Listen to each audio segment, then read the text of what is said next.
अहाँ सब सुन रहल छी अमचन म्यूजिक की शानदार प्रस्तुति।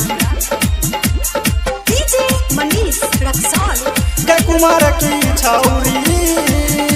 घंगरी के कोयल लेबा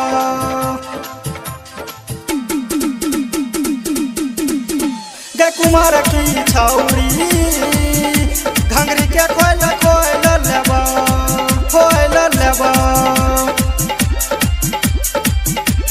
खुशी रिकॉर्डिंग स्टूडियो बलुआहा।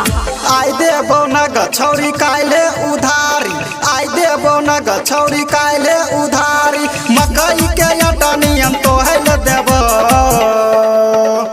गए कुमार की छौरी घंगरी के कोयल लेबो गे कुमार की छौरी घंगरी के कोयल लेबो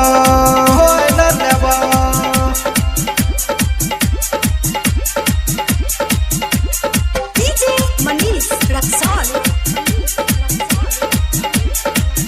कोयल लेबो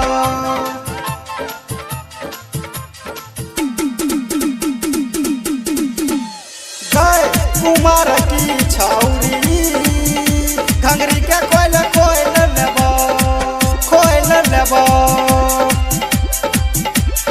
खुशी रिकॉर्डिंग स्टूडियो बलुआहा।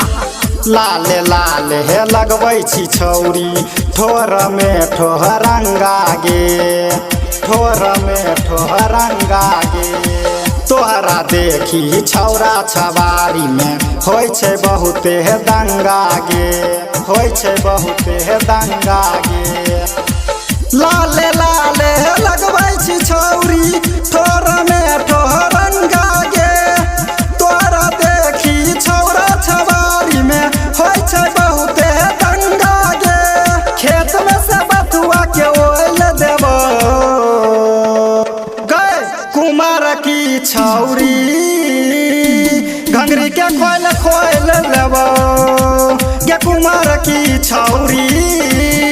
घंगरी के कोयल लेबो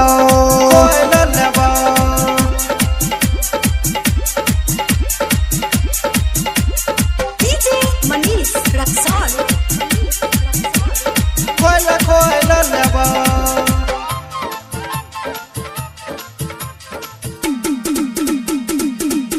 गए कुमार की छौरी घंगरी के कोयल लेबो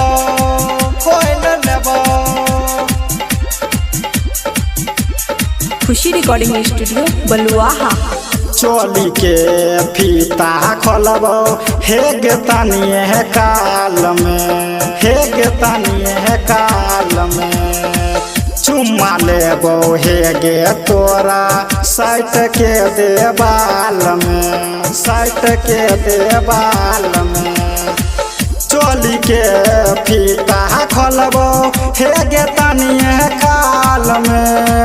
चुम्मा लेबो हे गे तोरा साइट के देवाल में, सिकंदरा से जाय के बोहल देबो गए कुमार की छौरी घंगरी के कोयल लेबो गए कुमार की छौरी। खुशी रिकॉर्डिंग स्टूडियो बलुआहा।